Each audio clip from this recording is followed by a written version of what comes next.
Well, should we talk about the main event of the Extreme Rules pay-per-view was the aforementioned Roman Reigns and the Demon. And you had asked me, you'd called me, yesterday or late the day before, you said, oh, we forgot, are we going to watch Extreme Rules? I said, I didn't forget about it. I just assumed nobody gave a shit. And, actually, I don't think really a lot of people did give a shit until they saw what happened in the main event, and then they were polarized on that. But we watched the finish, because that's what everybody was talking about. The finish with Reigns and the Demon. And by the way, I've just, since we've talked about the angle with Reigns and Lesnar, they're going to do that in Saudi Arabia. I saw that. What a waste. That's not Survivor Series. That's not the Royal Rumble. That's not WrestleMania. That's Saudi Arabia. I'm gobsmacked at that. But anyway, nevertheless, so they've got this little complication of having to have Roman Reigns get by the Demon. They're already they're not even advertising Roman Reigns or the Demon versus Brock Lesnar. The winner of Roman Reigns and the Demon versus Brock Lesnar, because they know that would be insane, because everybody wants to see Brock Lesnar and Roman Reigns, so they're advertising it. So everybody knew, no way in hell that this, no demon pun there meant, but there's no way that the title's going to change hands, so he ain't going to win this.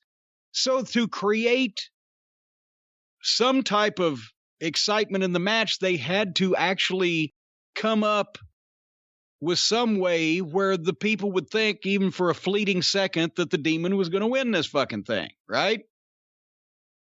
And as a result, all this does, in my opinion, is just take the steam off of any main event match that they come up with, Reigns and Lesnar, Reigns and whoever the fuck, right?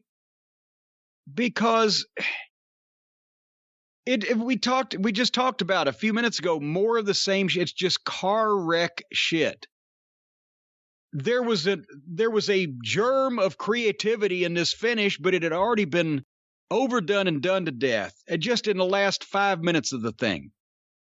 The Demon's looking good, but the Usos interfere. But it can't be a disqualification. Extreme Rules, no disqualification. We haven't said it in a while, folks, so say it with me. Lazy booking.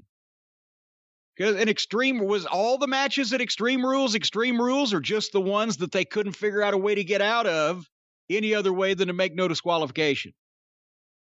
I had a lot of it on in the background, and I don't even know the answer to that. I'm not sure. Well, because you can't really tell you can't tell a no disqualification match from a regular match anymore because they do the same shit. But the no disqualification matches generally come in when they can't figure out a goddamn finish any other way than to fucking take a shortcut. And nobody dresses for a street fight anymore. They all wear their same trunks, except for Kushida. He's been dressing for the street fight that never came for years. So anyway, Demon's looking good. Then the Usos interfere. The Usos pull him out on the floor and just beat the teetotal shit out of him in front of the referee. And the announcer's saying, of course, no DQ. The problem with that is, as we've mentioned, it's a subliminal thing. When the people are watching in the arena, the ones that are giving the reaction that kind of leads the people at home on TV, people at home on TV are more likely to just kind of roll their eyes and go, oh, this again. But the people in the arena that have paid money and kind of invested in this, they get more pissed off because they're like, oh, this fucking shit again. It's what, when I got in the business years ago, the veterans explained was disgusting heat. The people aren't hot or mad at the heels. They're mad, disgusted at the promotion or why this is allowed to go on. So they beat him up but then Demon comes back and beats the Usos up on the floor. And while all this is going on, Reigns has been recuperating in the ring from getting a nut shot when Demon kicked out and raised his shoulder and nutted Reigns, which was a cool little spot. There's all kinds of great stuff in here. It's just constantly being covered up. they're out on the floor. You've already seen another table has been broken already during this match. There's wreckage of table there everywhere. So now Demon comes back and fucking beats up the Usos and then turns around and Roman Reigns has recovered and hits Demon on the floor with a spear and they go through the barricade and the wooden barricade flies apart into pieces. And wait a minute, who got put through the second table? Because I thought one of the Usos got put through the second table there on the floor, and then Demon got speared through the barricade, and then but suddenly, as they're all laying there selling on the floor, everybody's down, the lights go out and the red demon light comes on. I thought the red light was only for the Fiend, but it's for the demon too. So, at a heartbeat sound effect begins playing in the arena. And every time the heartbeat goes boom, boom, the fucking demon laying there face down on the floor starts convulsing. And then after 4 or 5 of them, he pops up completely well. So now Finn Balor is of the supernatural. Remember before we said he didn't have supernatural powers. He just channeled it from within him. Now he's got supernatural powers. He's revitalized by a recording of a heartbeat. What were you going to say? The red light. Remember, the red light was on that match with Seth Rollins and The Fiend that everyone hated. It was all Vince's idea, and all of a sudden the red light comes on and this guy gets his powers. There you go. Well, of course it is. Because the Underdog Super Energy Pill was out of stock at the local pharmacy. So then he gets up and fucking kicks the shit out of Roman Reigns again, and then he goes to the top rope and is going to do his finish on Roman Reigns for the second time in the match. He did it earlier, and the Usos pulled him out. And as he's standing up there, the top rope breaks, and he falls in, Demon does, hurts his knee, and finally staggers to his feet, and Roman Reigns spears him. Boom, 1, 2, 3. That was creative. And I've seen guys the rope actually break for real in numerous times over the last 40 years on guys when they were trying to either hitting the ropes or climbing or doing whatever. So it can happen. But after all this other gaga with the multiple splintered, broken tables and the barricade and the chaos completely in front of the referee, no DQ or not, it's just, there's no attempt at a plausible story being told. None of these people would react that way if this was a shoot.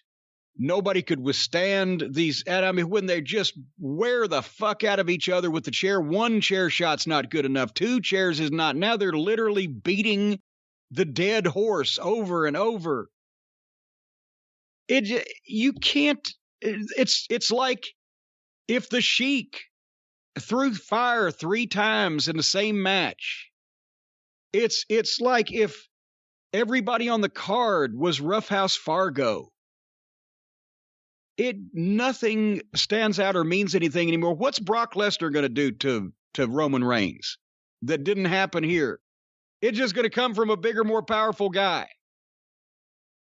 But I don't know. What did you think of the whole and the rope break spot? I got no problem with if they'd have had a fucking just a regular match in front of it. And it gives the babyface a nice out. The rope broke and boom, he got hurt. And the other guy fucking speared him and pinned him.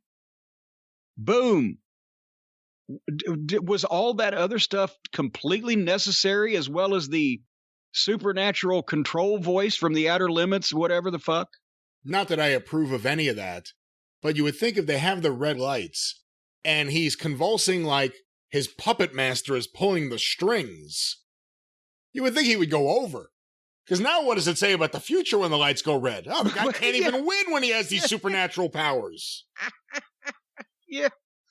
Well, he was dead just 30 seconds beforehand, so maybe it hadn't all kicked in yet. That rope spot looked dangerous as fuck to me. I tried to watch as best I could because of the lighting, how he fell straight down, and That could have gone wrong a million different ways. Well, actually, I don't want to diminish what he did, but it was pretty safe because, I mean, I don't want to diminish anything that the poor guys have to go through in these matches because now we know they're just being told to do these stupid things. But the best part was the way that it was rigged, where there was obviously a release mechanism somewhere where that, boom, it would just, instead of, when they snap by accident, they don't just completely go out from under you. There's the breaking and then the, oh shit, and there's a little bit dodgy.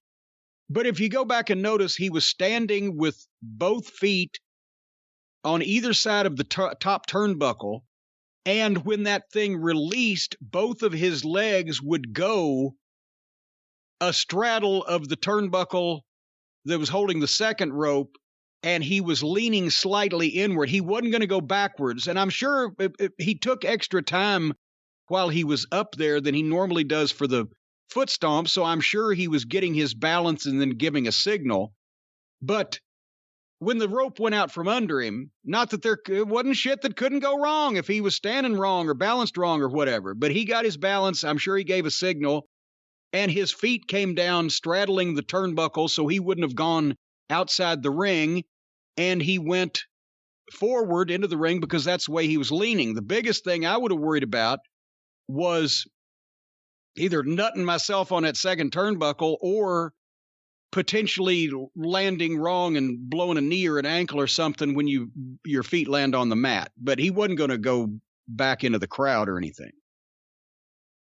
All right, and that was the main event, the Demon versus Roman Reigns, which perfectly sets up Roman Reigns for that dangerous flight to Saudi Arabia. And who knows if he'll be able to escape that crazy country, or he'll be held on the runway for hours, which the company will later deny, and then there'll be a lawsuit, which will be settled, with the company clearly not wanting the real story to get out there. But who knows what'll happen, Roman Reigns and Brock Lesnar.